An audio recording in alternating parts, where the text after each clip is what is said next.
Assalamualaikum warahmatullahi wabarakatuh.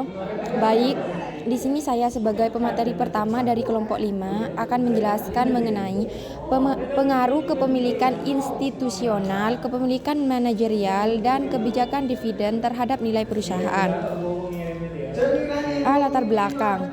Seiring dengan pergerakan dunia bisnis yang dinamis, maka persaingan antar perusahaan tidak dapat dihindari dan tuntutan untuk berinovasi semakin meningkat.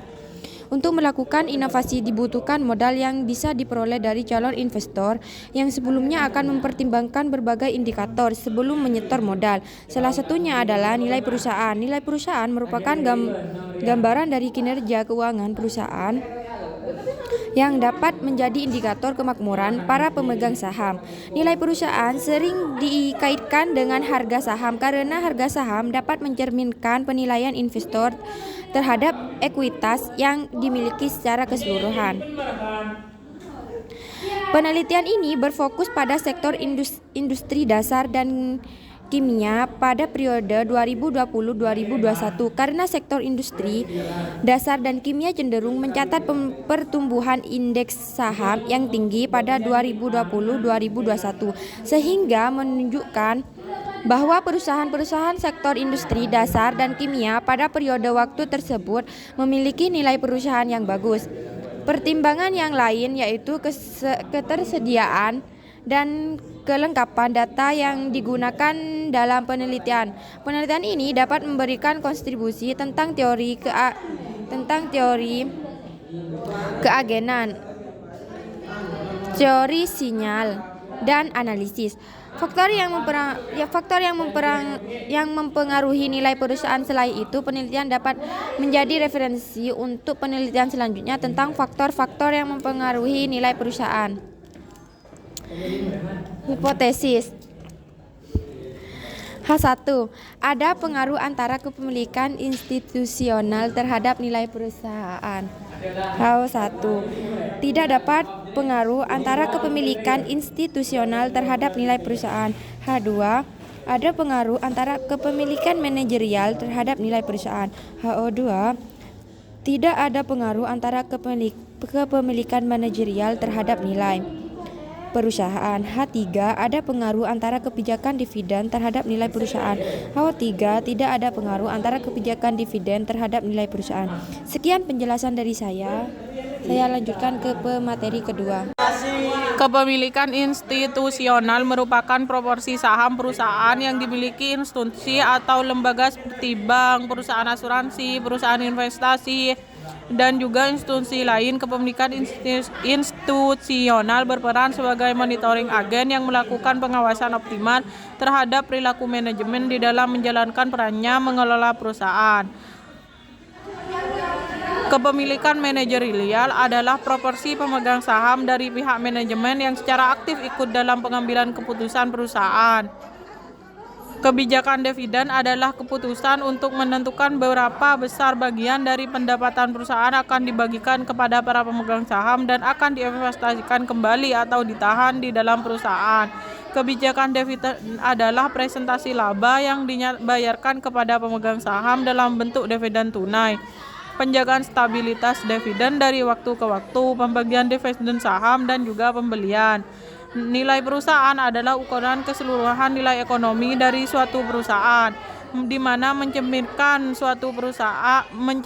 seberapa besar pasar menghargai aset, prospek pertumbuhan, dan kemampuan perusahaan untuk menghasilkan keuntungan di masa depan.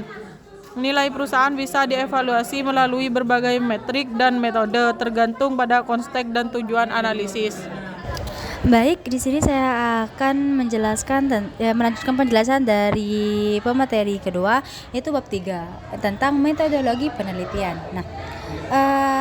Jenis dan pendekatan. Penelitian ini menggunakan metode quantitative explanatory research karena data penelitian berupa angka-angka dan analisis merupakan statistik program social science. Penelitian ini bertujuan untuk mengetahui apakah ada pengaruh antara kepemilikan institusional, kepemilikan manajerial, dan kebijakan dividen terhadap nilai perusahaan. Sedangkan explanatory research memberikan penjelasan penjelasan terkait kedudukan variabel-variabel yang satu dengan variabel yang lain. Penelitian kuantitatif menekankan pada pengujian teritori melalui pengukuran variabel-variabel dengan angka dan melakukan analisis data dengan berdasar statistik. Sedangkan populasi dan sampelnya. Nah, populasi sendiri ialah keseluruhan subjek penelitian, sedangkan sampel adalah sebagian atau wakil populasi yang diteliti. Populasi adalah wilayah generasi yang terdiri dari objek atau subjek yang mempunyai kuantitas dan karakteristik tertentu yang ditetapkan oleh peneliti untuk dipelajari dan ditarik kesimpulannya. Nah, populasi dalam penelitian ini adalah semua perusahaan sektor industri dasar dan kimia pada periode 2020 dan 2000 sampai 2021 yang terdaftar di Bursa Efek Indonesia. Sedangkan sampelnya adalah bagian dari jumlah dan karakteristik yang dimiliki oleh perusahaan. Pengambilan sampel ini menggunakan metode purposive sampling, yaitu metode pengambilan sampel dan dilakukan berdasarkan karena kriteria tertentu. Kriteria yang harus dipenuhi dalam pengambilan sampel ini adalah: 1. Perusahaan merupakan sektor industri dasar dan kimia yang terdaftar di Bursa Efek. Yang kedua, perusahaan telah menerbitkan laporan ketahunan dan laporan keuangan secara lengkap selama periode 2020-2021. Sedangkan sampelnya ada 15 sampel di sini atau 15 perusahaan. Bisa dibaca di makalahnya. Sedangkan tahapan analisisnya itu teknik pengumpulan data yang dipakai dalam penelitian adalah studi pustaka dan observasi non partisipan. Sedangkan teknik analisis datanya, penelitian ini adalah metode analisis deskriptif, uji asumsi klasik dan regresi berganda. Cukup sekian dari saya. Assalamualaikum warahmatullahi wabarakatuh. Baik, Assalamualaikum warahmatullahi wabarakatuh. Saya di sini akan menjelaskan tentang sampel adalah bagian dari jumlah dan karakteristik yang dimiliki oleh perusahaan. Sampel yang diambil di penelitian ini, yang pertama, PT Asahimas Flat Glass Tbk, yang kedua, Arwana Citra Mulia Tbk, yang ketiga, Keren Pokpen Indonesia Tbk, yang keempat, Duta Pertiwi Nusantara Tbk, yang kelima, Eka Dharma Internasional Tbk, yang keenam, Fajar Surya Wisesa Tbk, yang ketujuh, Champion Pasifik Indonesia Tbk, yang kedelapan, Impact Pratama Industri, yang kesembilan, Indal Aluminium Industri, yang kesepuluh, Indosemen Tunggal Prakarsa Tbk, yang kesebelas, Japfa Confit Indonesia Tbk, yang ke-12, Lion Metal Work Tbk, yang ke-13, MDQ Utama Tbk, yang ke-14, Semen Batu Raja Persero Tbk, dan yang terakhir adalah Semen Indonesia Persero Tbk. Di sini akan menjelaskan tentang analisis data deskriptif statistik, pembahasan case processing summary, dan pembahasan uji normalitas. Yang pertama, analisis data deskriptif statistik. Dari tabel di atas menunjukkan statistik deskriptif untuk 15 sampel variabel X1, X2, dan X3 memiliki nilai minimum, maksimum, dan rata-rata yang berbeda. Variabel Y memiliki nilai minimum 1 dan maksimum 7567. Yang kedua, pembahasan case processing summary. Dari tabel di atas dapat diambil pernyataan semua variabel X1, X2, X3, dan Y memiliki 15 kasus yang valid.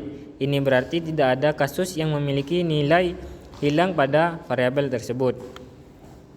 Baik, dan yang ketiga, pembahasan uji normalitas. Dari tabel di atas, semua variabel X1, X2, X3, dan Y tidak berdistribusi normal menurut uji Kolmogorov dan Smirnov dan uji Shapirov-Wilk. Hal ini karena nilai signifikansi untuk semua variabel lebih kecil dari 0,05. Nilai signifikansi yang lebih kecil dari 0,05 menunjukkan bahwa terdapat bukti yang cukup untuk menolak hipotesis. Sekian dari saya, kurang lebihnya mohon maaf. Assalamualaikum warahmatullahi wabarakatuh. Baik, di sini saya sebagai pemateri terakhir akan menjelaskan kesimpulan, yang dimana populasi dalam penelitian ini adalah semua perusahaan sektor industri dasar dan kimia pada periode 2020 sampai 2021 yang terdaftar di Bursa Efek Indonesia. Alasan penelitian memilih perusahaan sektor industri dasar dan kimia adalah sektor ini tetap memiliki indeks saham tertinggi yang menggambarkan nilai perusahaan yang lebih menguntungkan meskipun kondisi sedang menurun akibat COVID-19. Pengambilan sampel penelitian ini menggunakan metode purposive sampling, yaitu metode pengambilan sampel dilakukan berdasarkan kriteria tertentu. Itulah yang bisa saya sampaikan. Sekian dari saya. Assalamualaikum warahmatullahi wabarakatuh.